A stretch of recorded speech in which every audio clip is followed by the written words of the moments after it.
so smart. The camera crew, it's like it was so real to me. It's like I just got back from this trip from Africa with you, or by the pyramids. That's where the next trip we're going.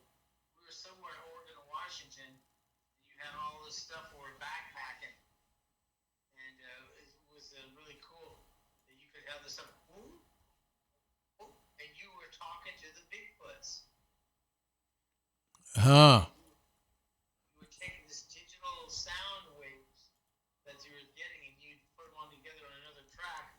And that's why you were playing this stuff with these speakers all over, and you were tracking the Bigfoots. You had a spray too. You had a spray of like it was like hormones smells or something, and it would attract the Bigfoots. And you made this potion up yourself. So That's it's an interesting idea, but I don't know what that dream meant. And when did you have this dream? Just last night. Okay, because see, I don't think it was last night. Maybe it was the night before I dreamed about Sasquatch, and I've seen it several times online recently. Some guy claiming to have seen Sasquatch the other day, somewhere in Europe or somewhere, and then I had some kind of other thoughts related to it, and so now that you're telling me this, it's almost like the dreams that we have are just another part of the one universe we live in, a different layer of the universe, where actually all our thoughts kind of, even though they appear to be, first off, in each person's mind, there seems to be an open door that allows that thought to bleed into other minds so that they can see it. If they just look at you, they can see the layers of your being, and they could see that relationship to Sasquatch, and some kind of mystery related to it. And then and I had just got done seeing several videos about spray for bears. How they just spray the shit in the air. You don't even have to spray it towards the damn bear. They can smell it from however far away they are as soon as you squirt the stuff in the air, and they know they do not want to be around. And so I was dealing with that lately, and when I had the dream or what it was about Sasquatch, I thought, oh man, I wonder if that spray would work. Well, of course, now you've just had a dream where you just shared all those elements. It's crazy, right? Yeah, we're in eastern Texas looking for Sasquatch. Right. Yeah. That's crazy. So did you eat good already? You ready to eat dinner? I only had what was left of the clam chowder that I made the other night with coconut milk, and man, it was good. So, no, in answer to your question, am I eating healthy? Well, in a sense, I am. All I've had is that. Oh, and then I've had pumpkin seeds. I figured out a way to make pumpkin seeds with just a drop of oil, and with a big pile of, and then you can salt it and put flavors on it, and eat it with a spoon. So to me, I was eating. Yes, I did start eating healthy, but I also had that clam chowder, which was very, very tasty. Yeah, I'm getting hungry now. I'm going to have to make something to eat after all the Sasquatch talk. Right. I mean, the beast comes out. It's 9:44 though. It's late. Right. Is this early or late for you? Because you usually asleep by now, right? Around 10? No, I usually go to sleep at 6, 5:30. Okay. And you sleep till 2 or 3 in the morning. So I have to wake up by 1:50. I have to be up and going. Yeah. Okay. Huh. Start work at 3 o'clock every day. That's a rough schedule. Yeah. And you've been doing that for what, 40 years? About 15. Man. But it paid you well, so. Yeah, I mean, I got a $250,000 car paid off. Doesn't matter how much it's worth or anything. It's to me, I have it, and it's something I really enjoy.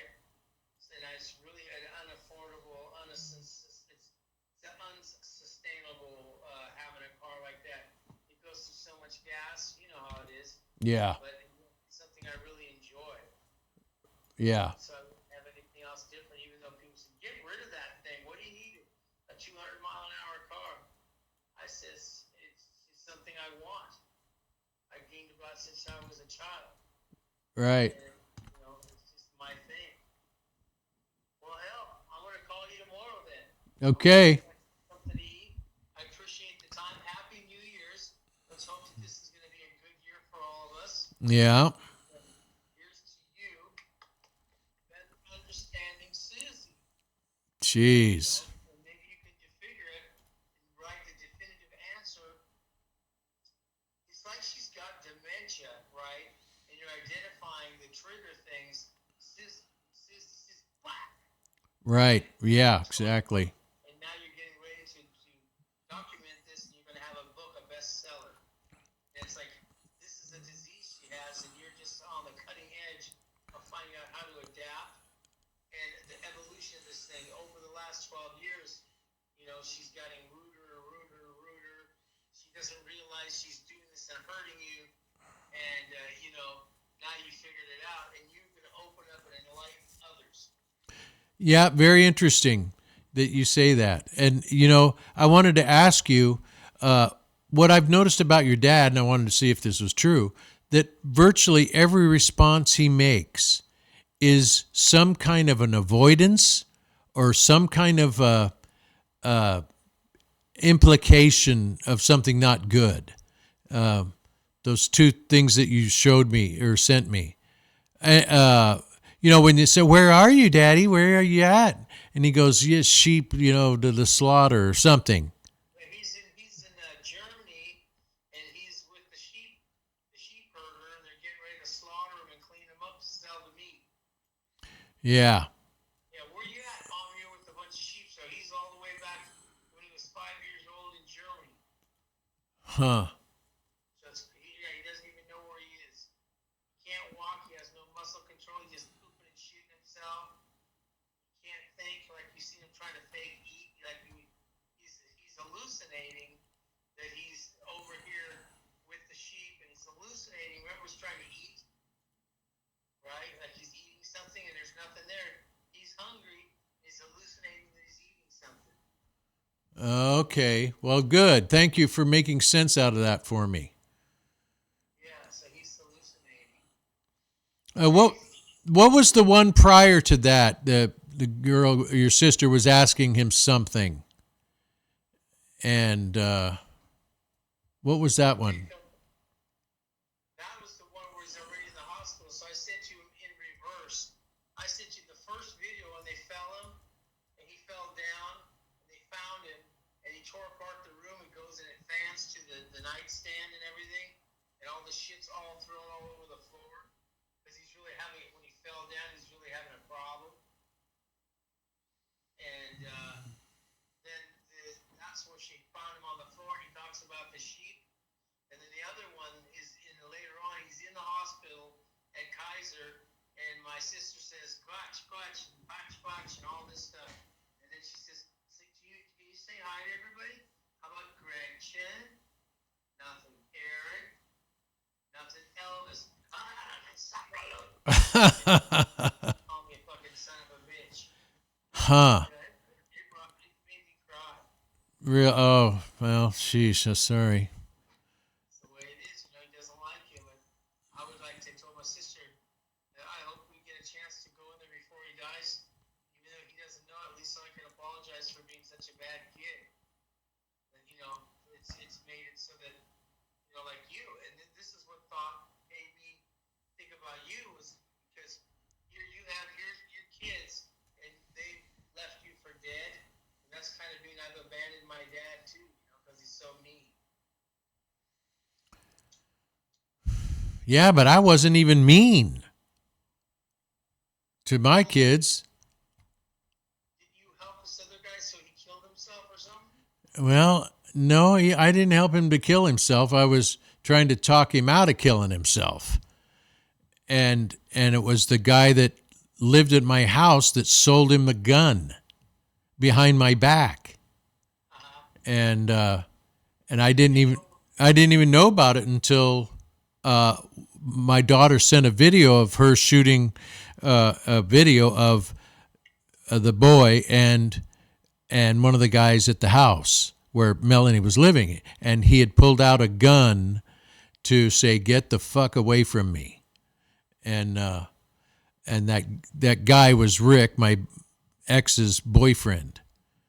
They were having, they were trying to get rid of him, and he wasn't able to go. It was like, well, where in the hell am I going to go? But he got the gun for my roommate, and was just using it to say, "Get away from me." That was his purpose. He didn't want to kill Rick, but Rick was always threatening and doing some kind of scary, approach.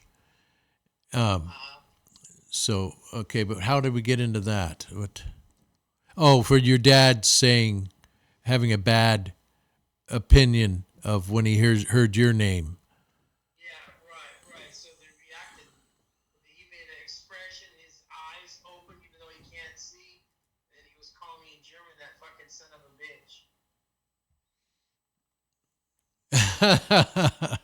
Man, that's and to know that he's not knowing what he's doing, that it's all on just kind of automatic blather, blah blah blah blah. Oh my God, Elvis, fuck Elvis, he doesn't even know what he's saying. Right. But nevertheless, it's coming from within him, which implicates him that he had hostile feelings towards you for who knows how fucking long. Yeah, most of my life. Jeez. So, it's just like it's been hard to deal with that, He's blaming me for these things all his life. Yeah. He's blamed for almost losing his wife. And he told me that I wasn't supposed to go in that toolbox for a reason. That you stay out of my toolbox. Okay, Dad. Fuck, since he left, I should his toolbox. Right. You're a young, inquisitive kid. You want to know what's in there. There's curiosity. There's the word. Yeah, I'm a very curious type of person. But I find myself after this conversation feeling like I want to eat ice cream. Soothe yourself, right? Yeah, I like the coffee flavored ice cream. Oh yeah, we eat a lot of that. That's, I think, one of my favorites too. Susie's favorite too. We get it from Trader Joe's. That's really good, high quality stuff. Right. And there's some new stuff they got now. They really did it right. They now have come out with so many products that it's virtually all Trader Joe products in the store. And they're booming, with business. Right, and it's more of a healthy end of food. It's a high-end food. Right. No harsh fillers. Yeah, I can't afford Trader Joe's. It's just so expensive. Really? Yeah. There's one on 82nd close to where I go shopping. And I've gone there before with my dad when he was better. And him and Hilda, they really like going to Trader Joe's. So, I found myself, it was unaffordable. It was unsustainable. I didn't have enough income to live that way. Yeah. Well, I've complained about that to Susie too. It's like, she always wants to go to Trader Joe's, and it's like, look, you can get all the same stuff at Fred Meyer for almost half the price. It's true, too. It's great. Or let alone go to Winco's and get everything, organic vegetables besides, at half the price. Right, and that's why I go to Winco. I really like their produce section. Yes, exactly. And if you want the 10-foot carrot, that's a foot wide, they got them there too. To exaggerate a little bit, but Yeah, they've got their vegetable. The produce is really fresh. Thinking of lately about that the world is going to come to a crisis point of no food, and people are going to be shooting and killing each other over for a hamburger or just a piece of meat. I thought of saving up food, which I have. I have saved up a lot of food, but I realized that you may think it's a lot of food, and I got 8 people living here at the house, or 9, and they're all going to be going, well, can I have a can of your corn? It wouldn't last, but maybe a month or two. And maybe I would be running out even before that of important stuff. So I've been thinking of storing or stashing food again. And you can buy a 50-pound bag of rice, brown rice, even though I know it's not raw food, blah, blah. But if I had to live for a year and all I had was brown rice, well, I might be able to live for a year. My body would adapt and not take the bad out of the rice, and it would use the rice to nourish, keep me alive. So anyway, I'm going to go shopping again soon. I'm going to buy bulk foods next. Okay. All right. Well, this has been a good talk. What a way to start off the year. Right. Very good. I appreciate it. Let's hope that we find Bigfoot. No, I don't know what the dream was all about. Yeah. I talked to you about it because sometimes our dreams, they manifest themselves in different ways. But in your dream state, it's like you get the message, and then I remember that stuff. It was really like it was real. Yeah. It's the story. Maybe it's, like the story of Bigfoot, or the story of being Elvis, and I'm playing keyboards, and I've put together a show with numerous other artists, and we're kicking ass with a killer show. And that's Sasquatch. That's the story. The big story, bigger than life, some kind of oddity. The show. Well, with all these guys, and you were the star. I was just with you. I was your assistant. You know what I mean? You were the show. They're doing it. You're on national television, and you know what I mean. Really? Your research and everything, and then you're dressed in your khaki stuff. You had the khaki African hat on, and you had your vest with all these little things all over it and stuff. And you were like the real outdoor guy. You're like who's the guy? Oh, Like Indiana Jones. yeah. There's another guy, the Australian guy. Oh, good day. Well, that's annoying. Yeah, you do that good. Crocodile Dundee. Yeah, Crocodile Dundee, right. Yeah. You're long back. Good day. Yeah. Here, how you like my knife? That's a real knife now. It's better than brisket, huh? Yeah, let you show me any Sasquatch, and I'll show some that I can have carved and cooked before nightfall. Okay, my brother. I will talk to you tomorrow. Okay, man. Good talking. Oh, man, it was good. It always is. Never gets old. Yeah, that was fun. All right. Okay, I'll talk to you later. Okay. God bless you. Bye.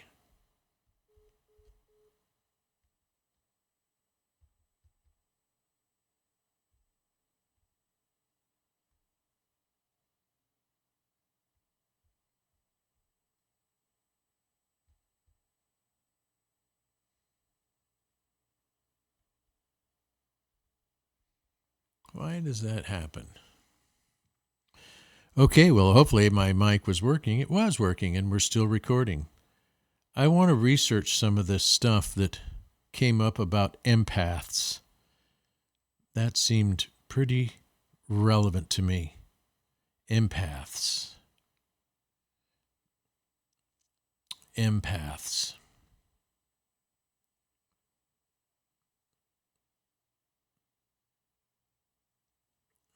Okay, let's see. Without boundaries unchecked, kindness and sensitivity can pave the way for emotion dumps that may be too much for you to handle at once. Without boundaries, unchecked kindness and sensitivity can pave the way for emotion dumps that may be too much for you to handle at once. Empaths may also be more vulnerable to manipulation or toxic behaviors. Your earnest desire to help people in distress can leave you unaware of signs of toxicity. You may have a deeper understanding of the pain fueling their behavior and want to offer support, but it's important to remember you can't do much for someone who isn't ready to change. Yeah. Right. And if they're stubborn and they're never going to change because they're so stuck in their habits that, it's like I told you, you need to step on the brakes. No, I'm not going to step on the brakes. Oops, smash, boom, pow. Well, I tried to tell you, put on the brakes, or let's move. Let's get out of here. Let's sell the house. Let's go find a place where we can build a community of people we trust and can survive together, because we're headed towards some end days. And that's what I wanted to go look back at, which was one of these things about an empath. There's different kinds of empaths. Besides understanding emotional states and being emotionally caring people, there are three types of empaths: emotional, physical, and intuitive. Emotional empaths are especially sensitive to the emotions of others and can read and feel them without others having to explain what they are feeling. Some signs of being an empath include knowing what people are feeling before they tell you. Well, geez, I could do that. I could read people all the way to the core of who they were. And it was a gift that I had for a long time. In fact, that might be one of the reasons I lost the enlightenment, because I quit doing that. I cut myself off feeling I had done something wrong. And that was the end of my journey of being a leader. Feeling overwhelmed or drained in crowds. Well, yeah, I'm getting that way. Avoiding emotionally charged experiences. Yeah, because otherwise I'd have to stand up for myself and speak in a way that's just going to create more trouble. Empaths can also have some weaknesses, such as feeling overwhelmed, anxious, and emotionally exhausted. I did that today. I slept till 3 o'clock. I just could not get out of bed. It's tough these days. Difficulty setting healthy emotional boundaries. Oh, well, there we go. Or you try to set the boundary and all you do is get assaulted for it. So then, therefore, you get to where you just don't even really want to talk to them, whoever they are. Empaths may also shy away from physical contact and be uncomfortable being close to people. Well, especially if I'm triggered and going, wow, you're just an obnoxious person. I don't want to be with you. Yeah, this can become problematic in romantic relationships if the empath struggles to be intimate. Some empaths may avoid dating or romantic commitment because they fear being overwhelmed by a partner's emotions and energies. Now, I want to clarify the emotions and energy. Negative emotions and energies. I'm going to look at this one just because I really would like to find an empath that has mystical experiences. How shocking events impact an empath's mental health. How do you know if you're sensitive? It's called a sensitive empath. You have a high sensitivity to sounds, smells, or sensations. An empath's increased sensitivity doesn't just relate to emotions. There's a lot of overlap between empaths and people who are highly sensitive. And you might find that you're also more sensitive to the world around you. Okay, well, all right, but, doesn't everybody. 15 signs you might be an empath. Okay, how do you know if you're a sensitive empath? What is the strongest type of empath? It's said to be the rarest, most powerful variety, acting as a spiritual mirror to those around them to assist their growth. The Heyoka must be some kind of Buddha type, unorthodox approach to life makes others question their own preconceived notions of what's right and wrong, real and fantasy. How many types of empaths are there? Okay. Well, are empaths highly intelligent? One, being an empath comes with a lot of positive traits. For one, Brown says empaths are highly intuitive and emotionally intelligent. So they can read the room, pick up on other people's energy, and be very aware of their own emotions too. The catch, taking on everyone's feelings can be a lot. Duh. Okay, do empaths cry more? Geez. Yes, when you thoroughly understand where the next person is, may make you cry, but it is not easily.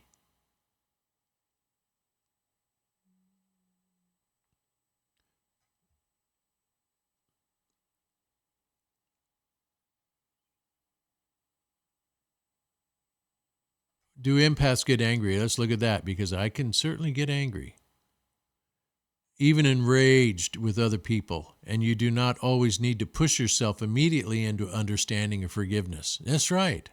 Well, wait before I discredit that it's my fault. In fact, you don't ever need to forgive anyone at all if you don't want to.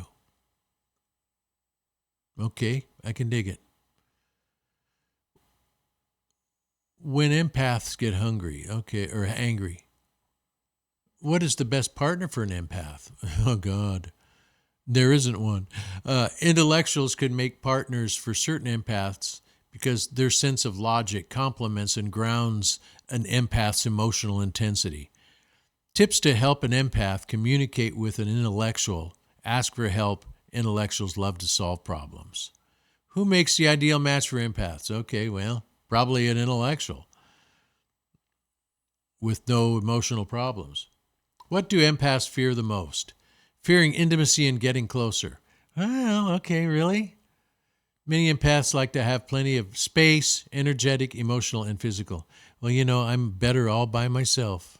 When I'm by myself, no relationship, my life usually ends up being really good.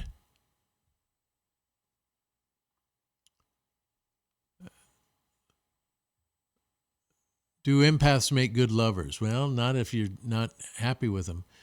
Empaths are emotionally intelligent individuals, so they can often understand and connect with their partners in a deep and meaningful way. They are also typically very supportive and understanding, which can make them great partners in times of need. Well, yeah, absolutely. How do empaths shut down? Well, when you've been treated, harshly, pulling away. You withdraw from the situation and numb yourself to self-protect. It is too overwhelming to feel, and shutting down is an automatic reaction. Growing up, many empaths, including myself, learned to shut down. Well, I do that in order to protect the other person from me letting them have it with my anger.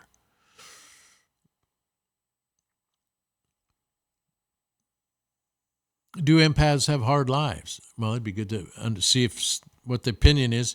Empaths often have a hard time establishing healthy relationships because they can be so sensitive to the emotions of others. They may become easily overwhelmed by negative emotions or feel as though they are responsible for the well-being of others, emotional well-being of others. Well, that's right. The good sides of being an empath. Should empaths stay single? How about that? Empaths are very sensitive people who are highly attuned to the emotions and energy of others. They can easily take on the emotions of others as their own, which can be extremely mentally, physically, and emotionally draining. So, yes, most empaths prefer to be single. Do empaths stay single? Here's one about, do empaths struggle in love? And I'm sure it's going to say, yeah, of course. This lack of emotional clarity opens the door to confusion and misinterpretation, potentially giving rise to friction in the relationship. Well, let's see. Should I go backwards? No. Pulling away and becoming a cold, isolated person from feeling what the other person's talking about. Should empaths stay single? I'll tell you personally, you get enmeshed with other people's patterns of emotional instability. The lack of emotional clarity opens the door to confusion and misinterpretation, potentially giving rise to friction in the relationship. Do empaths fall in love fast? Well, of course. If they like somebody, they're like already. If they know instinctively. All right, let's say what they say. Empaths love hard, but often for the wrong people. Because of this, the energy and emotion can feel even more intense. So when we fall in love, we can fall deeply and quickly. This I also think has a lot to do with your astrology and is dependent on the empath. Okay, well, I don't know about the astrology part, but okay. Do empaths fall in love fast? What happens when an empath goes numb? Yeah, hey, I did that one yesterday. Fatigue is the emotional and physical exhaustion that happens from caring for people day after day after day, explains Dr. Albers. Over time, we start to see people experiencing a sense of numbness and distancing or difficulty continuing to care. Empathy fatigue is a defense mechanism. What happens when it goes numb? How do empaths protect themselves? Well, they go numb. How can an empath block energy? Well, they just avoid you. Set boundaries. Having healthy boundaries is important for all of us, but if you're an empath, it can be particularly useful. Go journaling. Well, that certainly helps, yes. Start a mindful practice. Well, I'm doing that, and it's helping, but it hasn't got rid of problems, that's for sure. Try visualization techniques. Oh, okay, I haven't looked at that one. Get back to nature regularly. And I haven't been doing that one either. Plan for emotion overload. Well, that's pretty much an expected. Do empaths have friends? Yes, we have great friends. They may need more time alone, time to recharge, and this can impact their ability to maintain close friendships. Well, but I can tell you that the close friendships you do have end up being lifelong, or maybe it doesn't end. What should empaths avoid? Do they have trust issues, empathy, mental illness? Oh my gosh, let's look at that. Scientists have not determined the cause of anxiety among those with high empathy. However, a 2018 study of 840 people found that while people with high empathy were more likely to experience distress in the form of anxiety or depression, not all did. That's why, I don't think of suicide, but somehow the thought will come up. But it's like I'm not applying it to myself. But I know others that maybe be in the same spot would just want to kill themselves. So it's hard to explain that, but suicide gets brought up, but not, am I going to kill myself? It's like, well, I can see how life can become totally worthless and not worth living if I've got to experience this kind of misery. Gut-wrenching, full-bodied, just fatigued, aching, sorrow, sometimes guilt for getting uncontrolled while experiencing all this overwhelm of negative emotions. So like trapped in a cage with your own hostile feelings and you're hurt. When an empath shuts down, well, see, that's what I'm talking about. It's a short-term solution that protects you from painful emotions and experiences. Well, yeah, of course, duh. It saves you from the discomfort of feeling your own pain or the pain of others. Our primal survival instinct tells us to do whatever we can to avoid pain. Yeah. Why empaths shut down and what to do instead.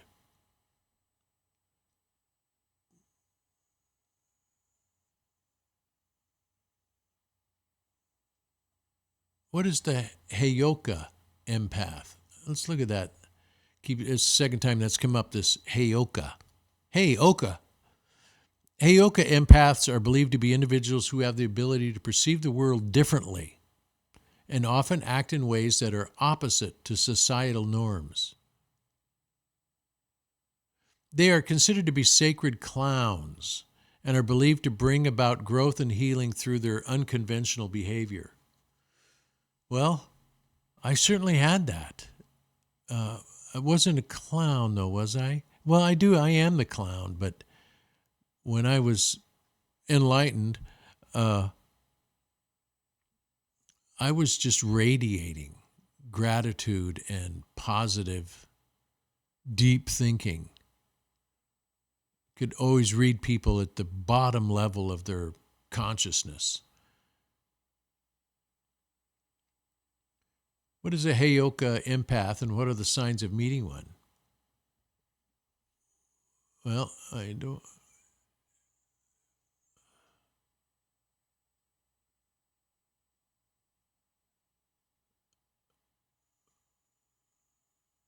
How to know if you're a highly sensitive person?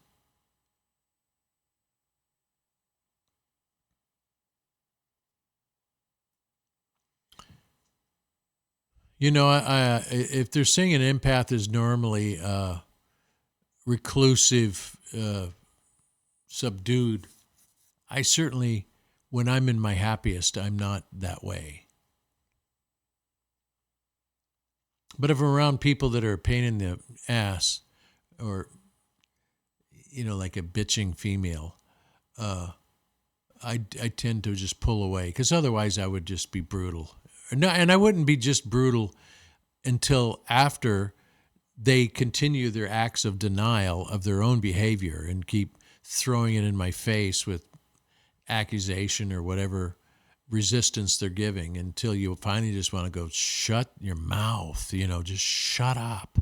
But you don't want to get to that point, so you try many other things before it gets that bad.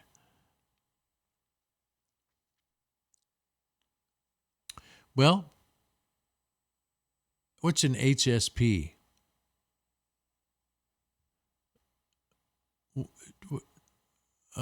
What is an HSP? That's what is an empath? Well, we know. Come on. What is a highly sensitive person? Oh, okay.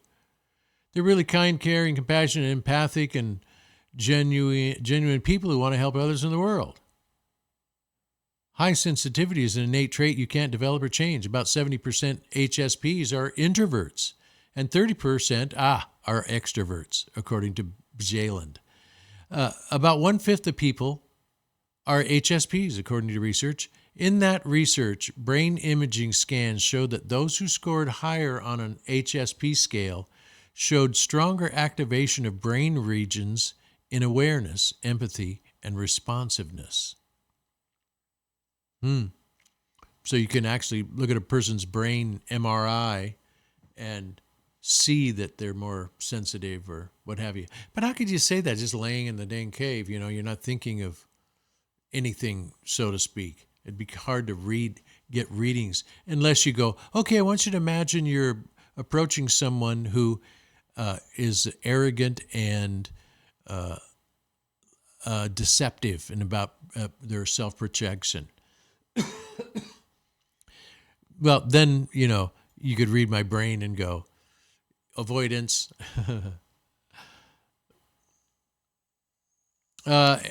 Most of us have received the message that something is wrong with us for being sensitive. Because we take in more information than most around us, we might take a little longer to process all those details, which can sometimes be misinterpreted as shyness.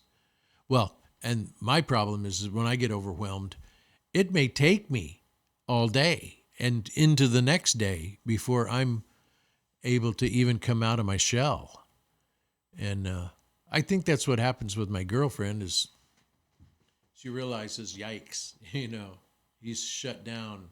And I hope that she equates it with that her behavior is unacceptable. To me, it's unacceptable. Whether it really is unacceptable, well, that's a discussion we could have so that I can point out what I think. And I'm just going to put that in there for the heck of it. There we go.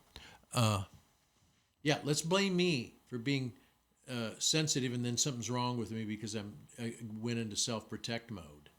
No, I went into self-protect mode because the bullshit coming at me is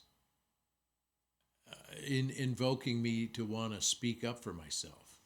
Speak up for myself, and say, geez, you are really, I don't want to be with you.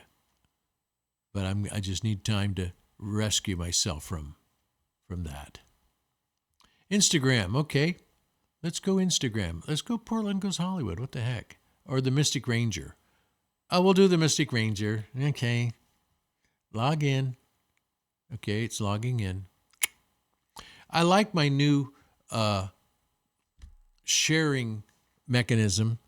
I'm basically sitting at my computer and I'm either on a good phone call, because I'm always trying to grow. I'm always trying to learn. I'm always communicating with others in a way that is leading to some kind of heightened awareness or spiritual recognition or, nuggets of wisdom that are helping. That's what I'm all about. So why wouldn't I be live on TV sharing my path?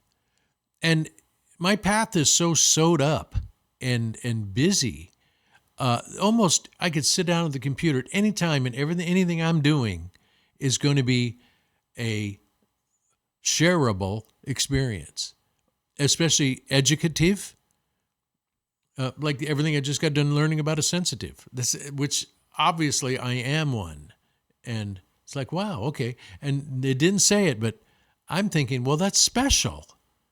When you have a highly tuned ability to just feel the nuances of other people around you, and that has a value to it. It's almost like a prophet would come and meet somebody and know what they're experiencing in life and know what the right thing to say is to help them get on the path, or to at least open their eyes that they are on the path and they're in this difficult moment, and we can find a way out if we work together at it. But then people are so hard to get along with. It seems like at some point there's the prejudice and fears click in, and what could have been productive movement up to that point all of a sudden gets cut off. Is that because the other person's a sensitive and doesn't like where you're going with it? Well, maybe, let's say that.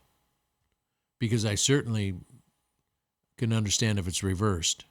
If the people are just rude and obviously don't have an interest in growth intellectually, emotionally, spiritually, then I'm like, whoa, okay, well, geez, and all you are is an arrogant ass. I don't want to hang out with you. So... And being a sensitive or an empath doesn't mean that you accept that all people are beautiful. They're all the children of God. Well, okay, fine. But, you look at Adam and Eve, and God was going, they're beautiful. They're my children. And then all of a sudden she eats from the tree, and he's like, what the heck? Get out. Throws him out of the garden. So... seemed pretty harsh, because now look at our lives. Look at the lives of humanity. All through the years, the evil, the pain, the vanity of life. And where's God? We would tend to think that not only is God not here, but if he threw him out of the garden and said, well, you're going to work your ass off and until you return to the ground. Gee, that doesn't sound like a good life, God. Was it really that bad? Well, I told you, if you ate from the tree, you'll die. Okay. So I this image, this story, is it true? Did this really happen? Well, or is it just an allegory, whatever that means, a metaphor or a story of a way of looking at the human condition that already was? I mean, we have not known anybody on the planet ever if Adam had two children, everybody would be born into death and into this vanity of life. I had a thought there somewhere that seemed relevant, but what was it?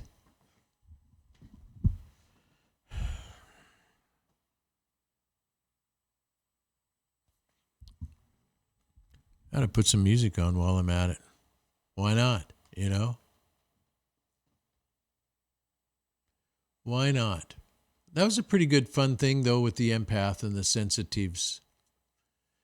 And I would say that the spiritual people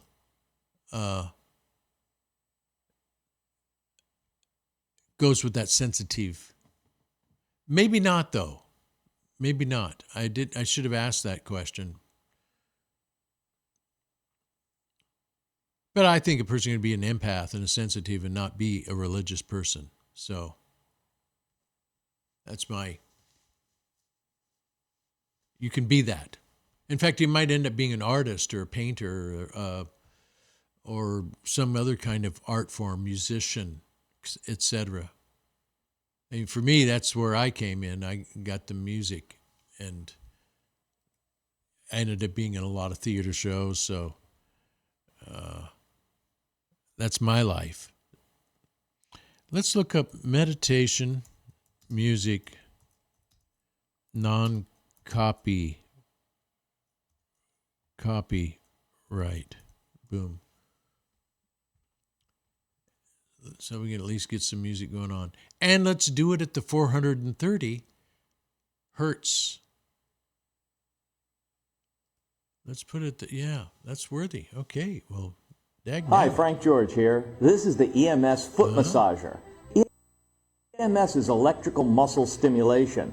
It's low-frequency treatment designed to stimulate your feet and ankles, Achilles tendons, calf muscles, and increase blood circulation. All right, here we go.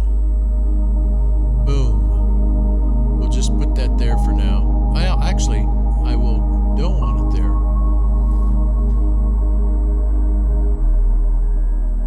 There we go. Just get it down where it's acceptable.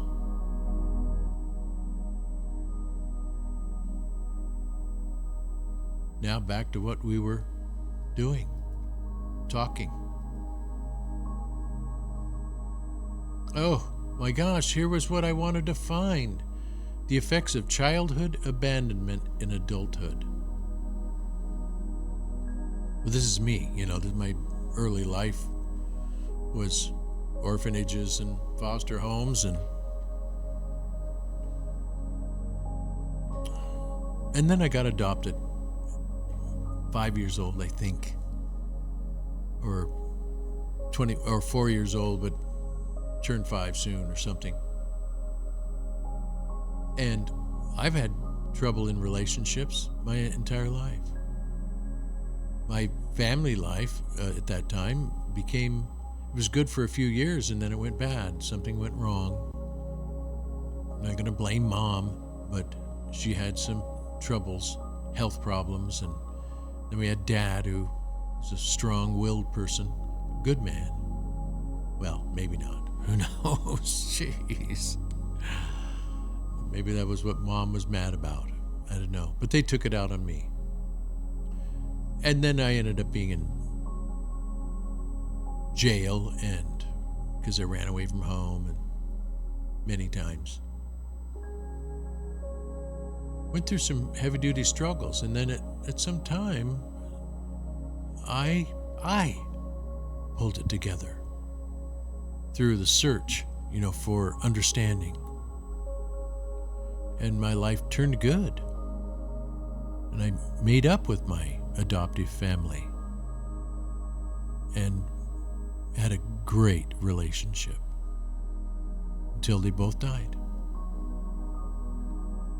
So now that I'm going through some struggles with my prior family, not blaming them, because here I am, I'm an empath with childhood abandonment, not issues, but but memories of, and then therefore issues of.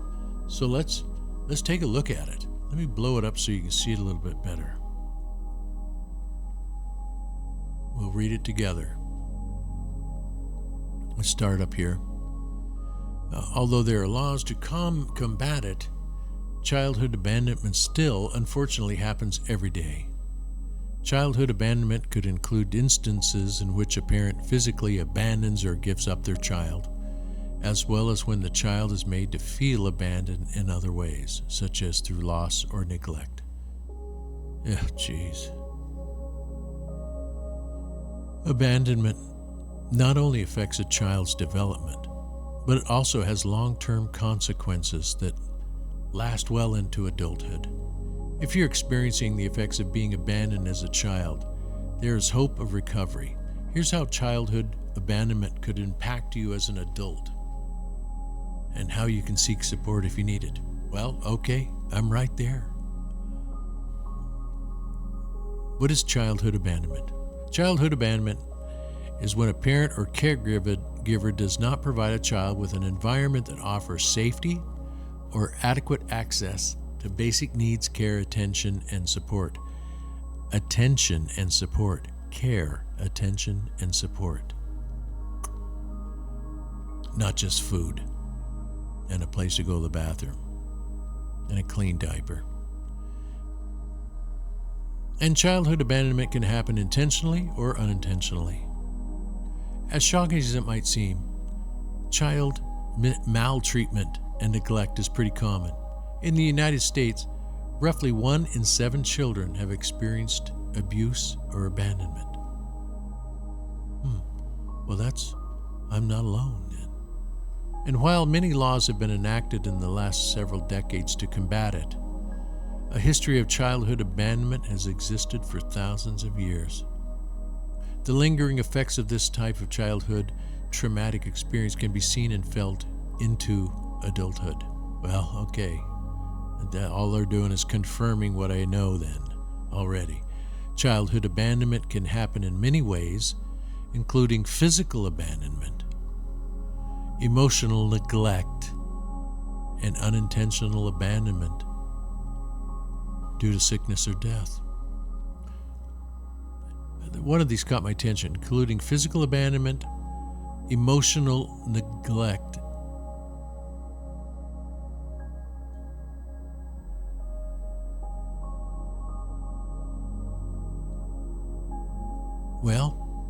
one of my first memories is being in a crib and crying and just really being annoyed. And I remember there was smoke and noise coming from over there,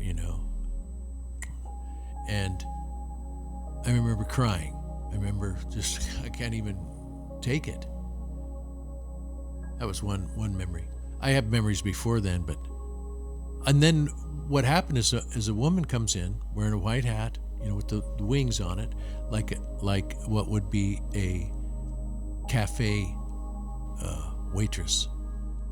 Anyway, she comes in and walks around and comes to me and picks me out of the crib and holds me. And I remember feeling ecstasy, oh, thank you so much.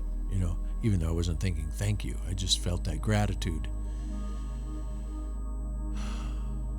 And then I sensed something, uh-oh. Now, it was probably that same noisemonger in the other room that all of a sudden was interfering with this experience too. And this woman sets me back down, and I remember being disturbed, instantly it was all back. And I watch her leave the room with, ripped heart. So that's one of my earliest experiences, or one that was so vivid and had many details. Now, when I found my adopted dad, my biological dad, I asked him about the image. And that was he said, well, that's the room that you were in, and where the door is that she would have come in, and she would have been dressed in white with the white hat because she was a waitress. And it's like, wow, everything I saw was true.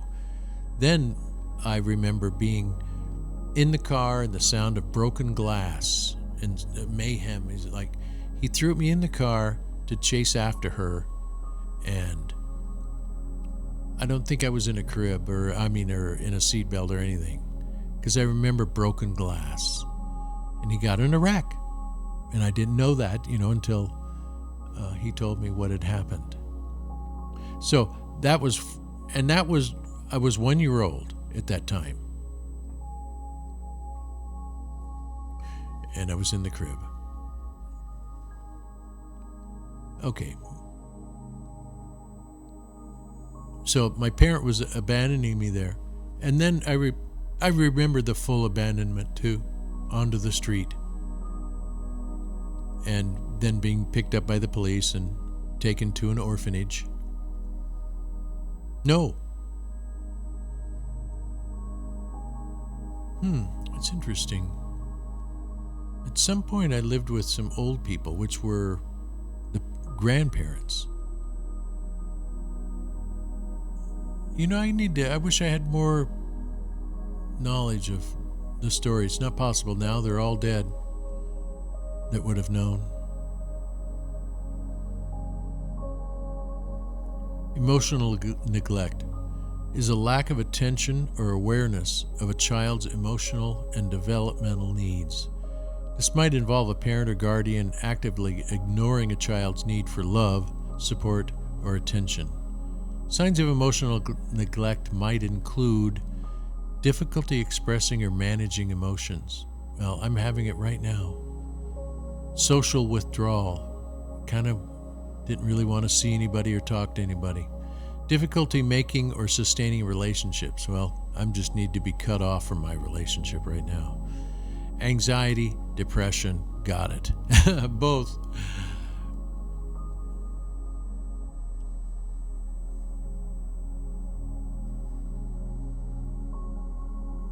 Long-term effects of childhood abandonment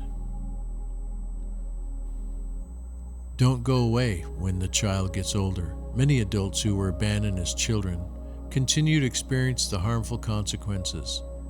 A lot of this has to do with how abandonment and neglect can impact the developing brain. Oh gosh. I immediately felt sorrow, loneliness, hurt, and neglect can impact the developing brain. They continue as adults experiencing the harmful consequences. That was what they don't go away when a person gets older. Childhood effects on neglect. Effects of neglect on the developing brain. Okay. Childhood abandonment can have a profound effect on the developing brain in the early stages of life that continue well into adulthood. Meaningful and connected relationships are a crucial aspect of development. Meaningful and connected relationships are a crucial aspect of development. Without those relationships, children's development and well-being can be negatively impacted. I remember one time after I was adopted, I came out of my room and came to my mother and said, "When am I going back?" And my mom told me, she said, you never have to go back now. You're home here, and we are here for you. We're together now. And I think I might have added a few extra words in there, but the meaning of what I got from what she said is I didn't have to worry about it now, being alone and shuffled around. Because at that time, I'd probably been through, let's say, 4 or 5 homes, and that was before I was 4 years old. So, and I expected to have to move on. But no, they were saying, my adopted parents, no, this is the end of the road. You're with us now. Chronic or long-term neglect is associated with a prolonged stress response that can lead to difficulty regulating emotions, poor impulse control, low self-confidence, and a low level of enthusiasm. You know, I was thinking about that today, this low level of enthusiasm. When I'm hurt and kind of in my turtle position, I don't have that much excitement. In fact, I slept till 3 o'clock today, or after.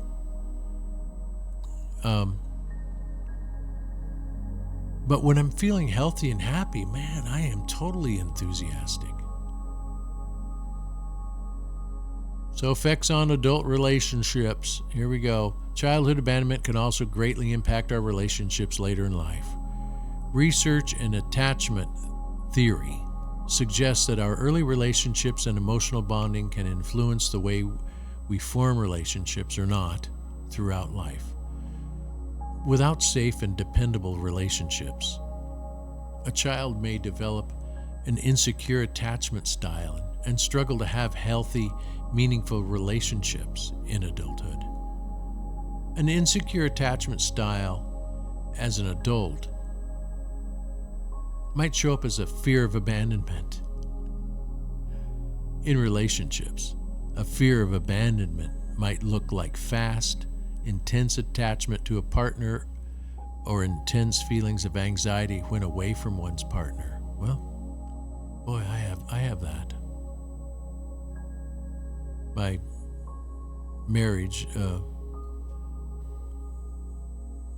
I married a foreigner, and so she would frequently go flying overseas, spending the last dime of money I made to go hang out with her parents for a month or so, or two. And even took the kids and did this too. So I would be home alone without her.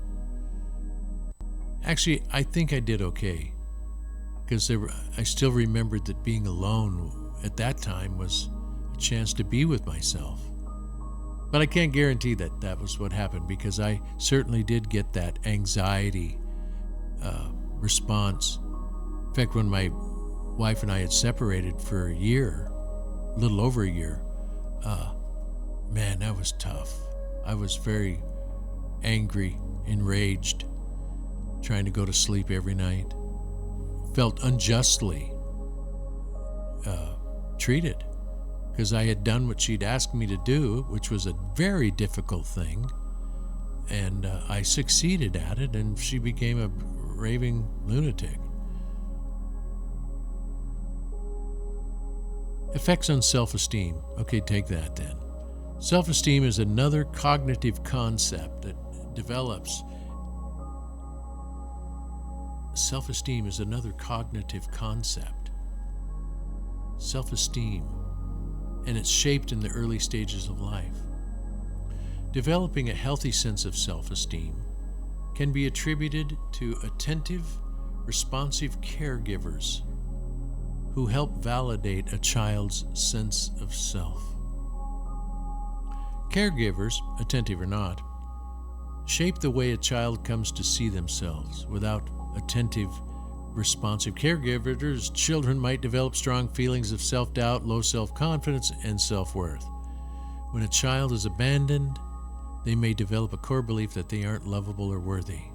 I can feel the tears. Children may internalize and blame themselves for the parents' abandonment. Yeah, I don't know about that one. I mean, it certainly can be true. I don't know what I was feeling back then. It is also possible that a child might develop an overestimation and false sense of self that is unrealistic. Well, yeah, I think I'm a prophet, and I think I have amazing gifts, and I think highly of myself. I hope that's not an illusion, because I certainly know how to grovel in hell. In general, childhood maltreatment is linked to a higher risk for mental illness. Oh, but I'm not crazy. At a young age, a lack of responsive relationships creates stress and activates the body's stress response system. Well, okay. A prolonged lack of responsiveness develops into a toxic stress response that alters the architecture of the brain and body systems. I can see that, okay? I can see that. I hope I'm not beyond return to a healthy state. And maybe, even though I'm experiencing extreme amounts of stress and sorrow and loneliness and regret and anger, rage at the unfairness, that's a lot of emotions to go through. But I took on a meditation practice that recommended me not to use the technique I was using for dealing with all this, which was just to completely shut it out. But it says, no, you meditate, you go ahead and let come up what's going to come up and be with it.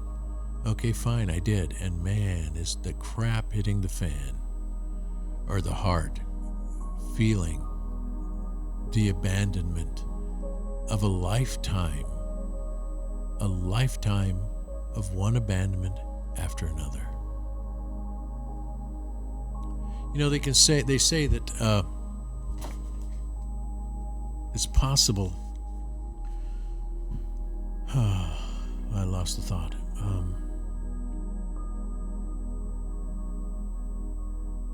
Yeah, darn it. It was a good thought. It was not good about myself. Being oversensitive, that's too bad. That was a good one. I was getting ready to share it, take my time and go for it here. That's gone. Maybe it'll rise again. It will, because it seemed important.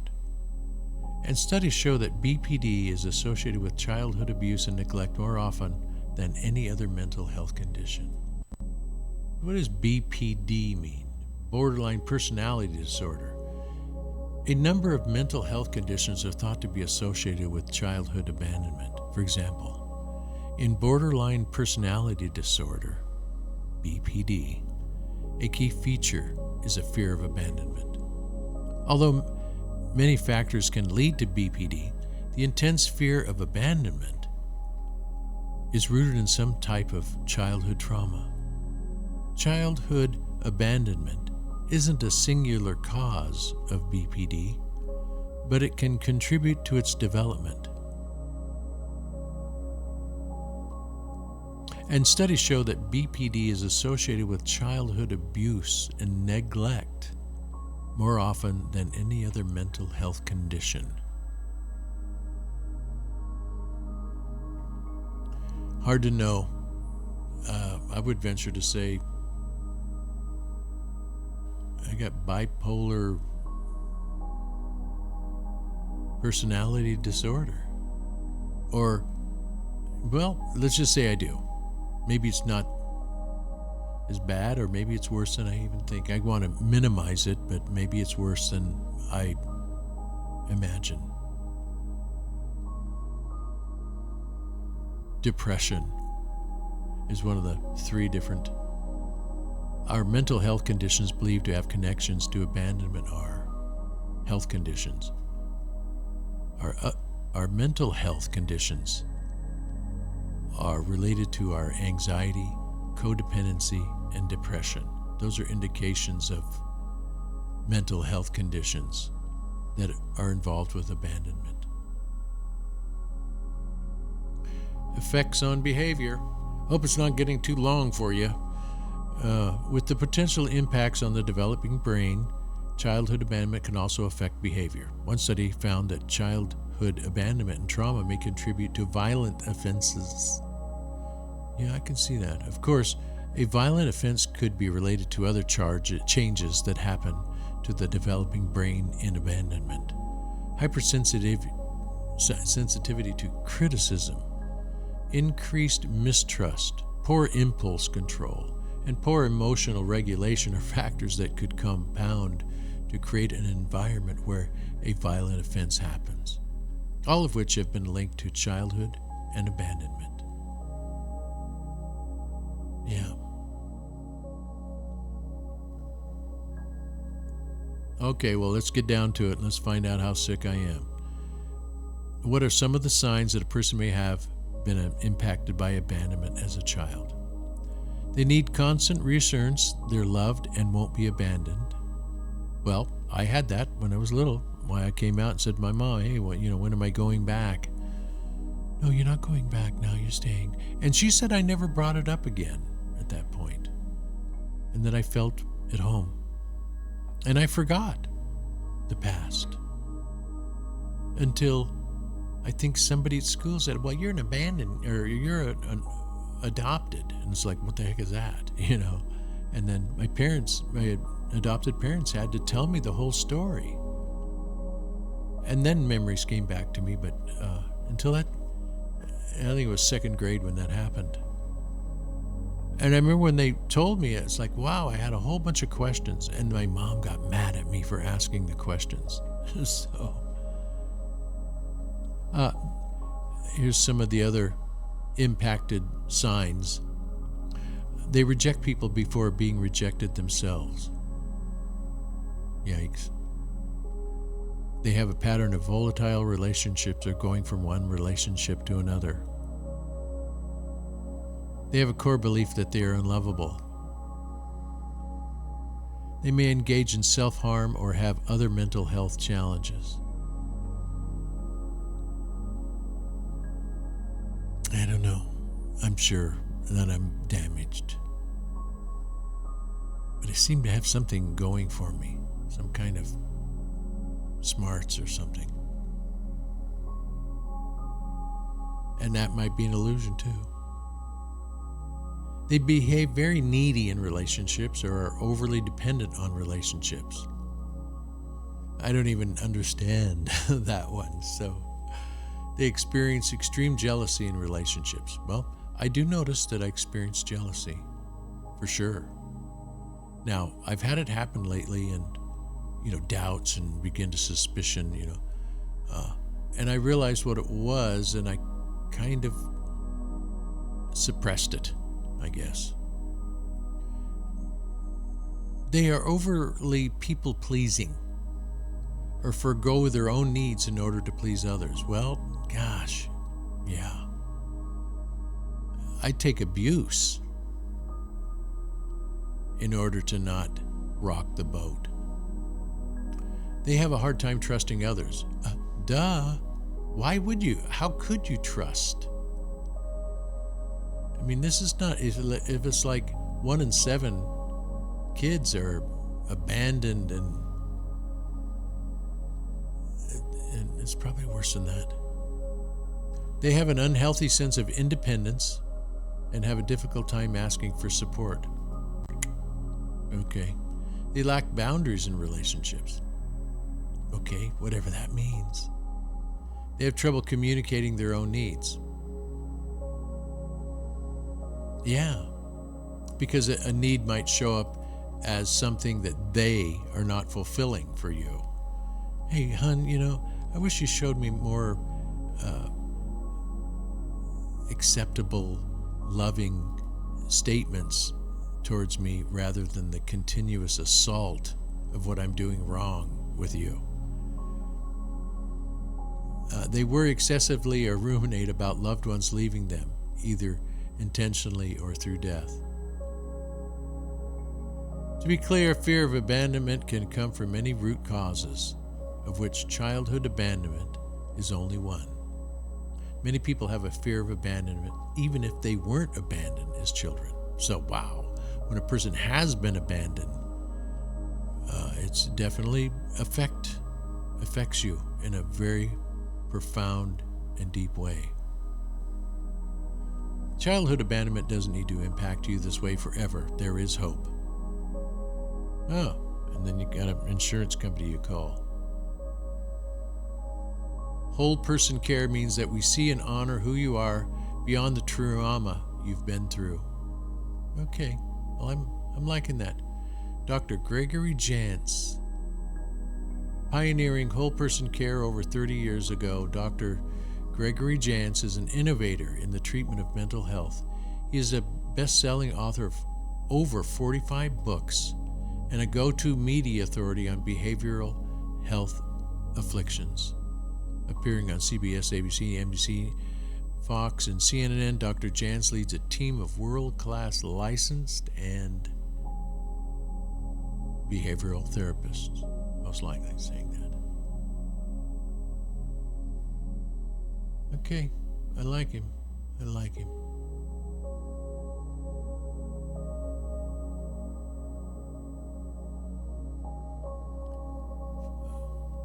Five areas you can work on today to put your life back together from addiction. Gregory Jans, him again. Wow, so this guy probably has a heck of a lot of stuff to share.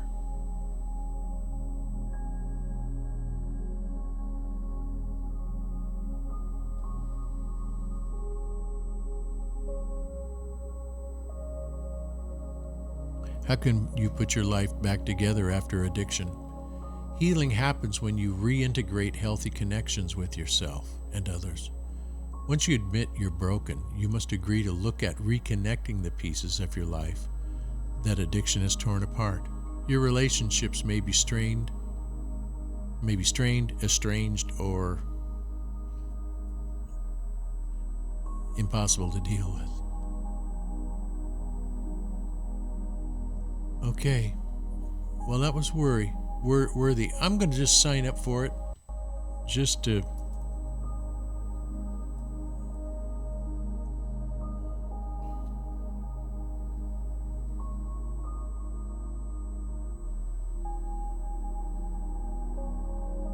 relation to patient. Self, what was that? Cost of care information. Blue Cross, likewise, yeah, Pacific Source. I don't even know what I got. I think it's that one. Well, let's just put it in there and see what happens. Main concerns, depression. Well, that's basically it. Oh, okay, so you only get one to choose from. I'm not a robot. Send. Okay, boom, boom. Well, as simple as getting health right there. You know, just reading this article or this website was informative. You know, I tend to look at a sensitive empath as a gift. But I can see that gift makes one vulnerable to aberrative assault upon the sweetness and the sensitiveness of being a sensitive. Maybe it provokes fear in others, or they feel challenged mentally and therefore need to compete, to be equal. Okay, well, the music stuff was fun too. I'm kind of done with it. I need something new.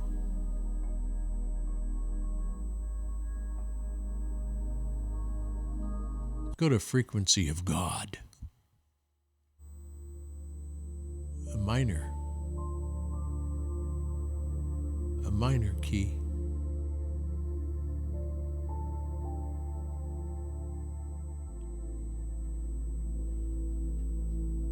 Sounded like it went to a major chord, but then it ended up being a minor. So one minor to a 5 minor. Or it was a 4. Now, there's a flat 7, the major. A flat, major 7. It's going to go to B flat, major.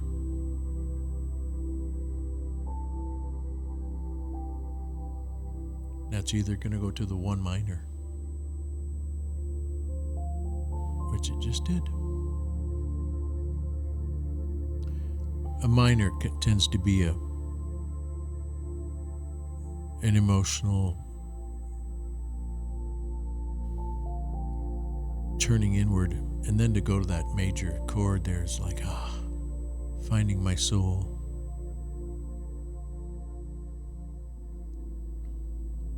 And then deal with the conflicts that have arising.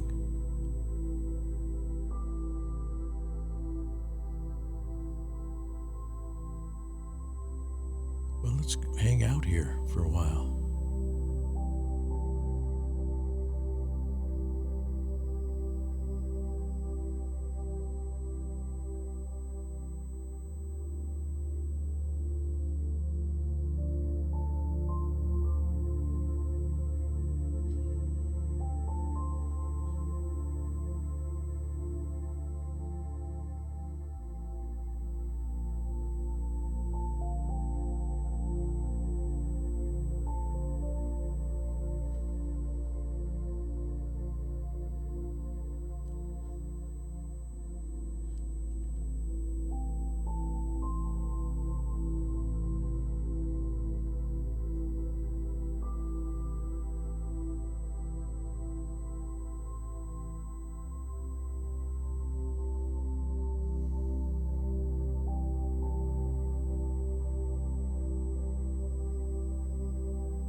You can call me to talk.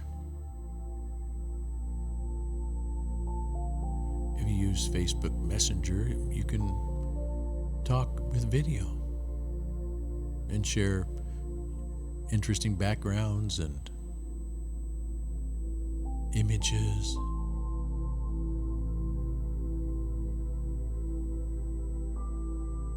Or you can use FaceTime.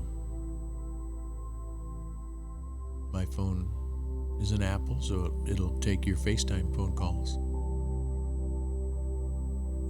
You can turn off your video if you don't want to be seen. But what do you use to that? You might as well just call me on the phone and we'll just do an audio conversation. But if you use FaceTime, then we can both show our faces. I take mine out of the FaceTime call and I've just used the one I've got right now, but then I can see you. And we can have a conversation online, live. And let's talk about what's important, what matters, what helps us find those lovable places within each of us.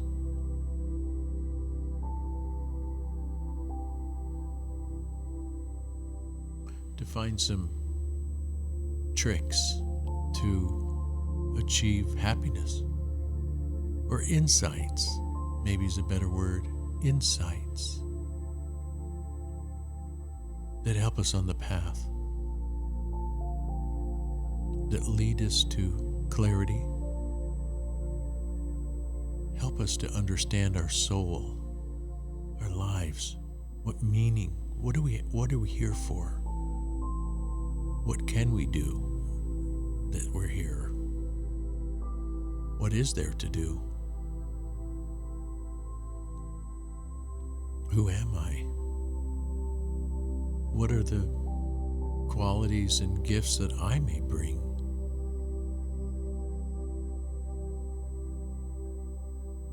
How to be able to see each other.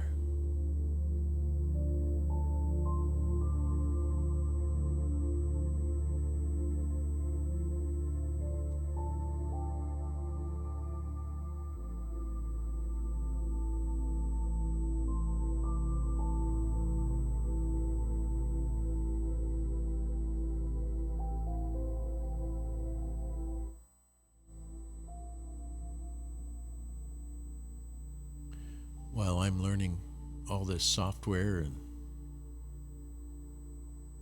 creating broadcasts now, doing what I've dreamed about since I was in my 20s.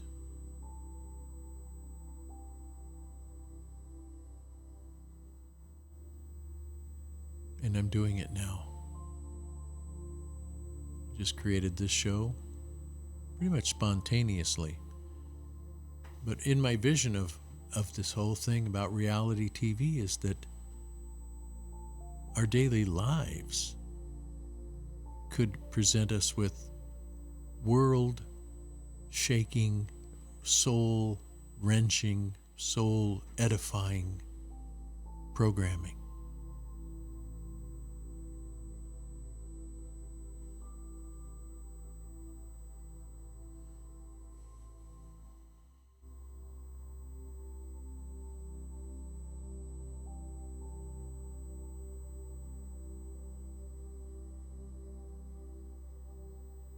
Talk to me.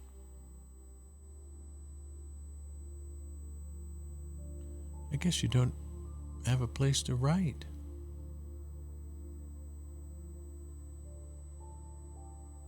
I'm missing that. I'm going to put another one up. Text, there you are.